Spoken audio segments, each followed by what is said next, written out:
Hello, everyone. Welcome to Med School Moments. My name is Dr. Matthew Momjian, and today we're going to be discussing how to master note-taking in medical school. In this episode, brought to you by MedSchoolCoach, you will learn how to develop an efficient note-taking system that caters to your learning style and medical school demands.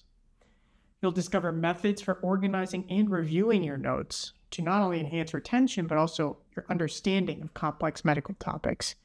And you'll understand the importance of active learning and how effective note-taking can contribute to your academic success.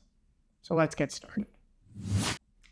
I think it's really important to start this episode by acknowledging that every individual student is going to have a unique style and a preference for taking notes, and there really is not one perfect method. I think it's also important to keep in mind that the method you used in undergrad may not work for you in medical school. So as you enter into the medical school space, be willing to experiment with and try different methods that you may have tried before or you may have not tried before and you might find helpful now. There are a lot of different options and ways that you can effectively note take in medical school. Some of the more common ones include taking notes by hand or typing during lectures, annotating slide decks or study guides or textbooks, underlining or highlighting existing resources, adding notes in the margins, making your own study guides, making diagrams or flowcharts, and so many more. Now, one of the important considerations you have to decide when choosing how to note and ingest information effectively is choosing whether you prefer to attend lectures in person or watch recordings.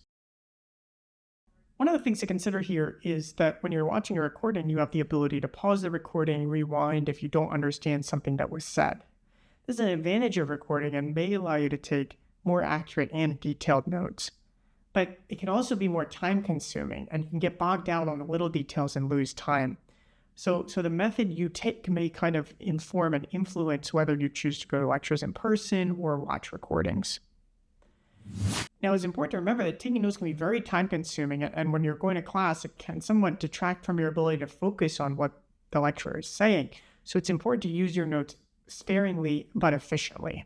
So don't overnote, but note down what you perceive as important or what the lecturer might emphasize as important. You really want to determine the purpose of why you're taking notes in each specific circumstance in order to be able to make those notes effective and helpful to you in the future. So for example, if you're taking notes to fill in your content knowledge gaps while you're reading or watching your lectures, then you don't need to write down all the details, but focus on what you don't understand, especially if it's the first time you reviewed the material. If you're noting on important or high-yield content, then you may want to underline or highlight with symbols to emphasize those topics that have caused you problems before or you've forgotten about. If you're taking notes where you want to synthesize and consolidate information for yourself, for example, reviewing previously learned material, then one thing you can try is making a concept map. A concept map is essentially a diagram where you draw or relate the relationships between different topics and how they influence or interact with each other. One way I loved using concept maps was during our endocrine unit, and I found that the relationship between the different hormones translated so well to this type of note-taking. That's something you might want to try yourself.